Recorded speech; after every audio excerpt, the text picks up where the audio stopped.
તો કેમ છો યુટ્યુબ ફેમિલી, સ્વાગત છે તમારું દેશી મિની બ્લોગમાં। તો આજે આપણે નીકળી જાય જીરા તરફ અને જીરાવાળા ખેતર જોઈએ તો પપ્પા અને શેઠ જીરું ભેગું કરતા ભેગું કરે શેઠે જીરું સાટવાનું કરી દીધું ચાલુ। તો આપણે પણ પાછળ ચાલુ કરી દીધું પાણી પાવાનું શરૂ।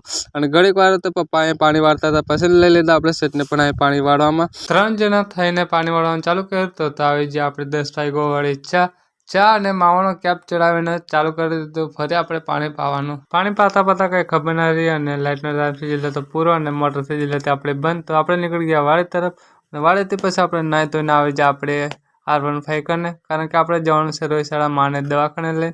તો નીકળી ગયા આપણે રોહિશાળા તરફ, આપણે S2 બાઇક લઈને 200ની સ્પીડમાં આવી ગઈ ગાડી। તો આપણે પહોંચી ગયા રોહિશાળા। તો અહીં દવાખાનો છે જુઓ અને માએ જાય છે અંદર। રોહિશાળાની વાત કરું તો આવો માહોલ છે જુઓ ચોકડીનો। તો કેમ છો યુટ્યુબ ફેમિલી, સ્વાગત છે તમારું દેશી મિની બ્લોગમાં। તો આજે આપણે નીકળી જાય જીરા તરફ અને જીરાવાળા ખેતર જોઈએ તો પપ્પા અને શેઠ જીરું ભેગું કરતા ભેગું કરે શેઠે જીરું સાટવાનું કરી દીધું ચાલુ। તો આપણે પણ પાછળ ચાલુ કરી દીધું પાણી પાવાનું શરૂ।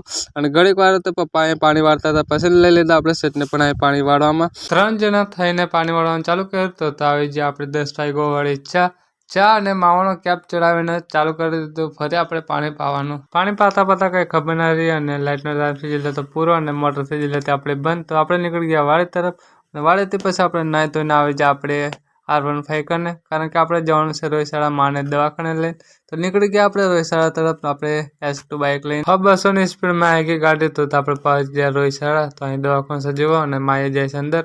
રોહિશાળાની વાત કરું તો આવો માહોલ છે જુઓ ચોકડીનો।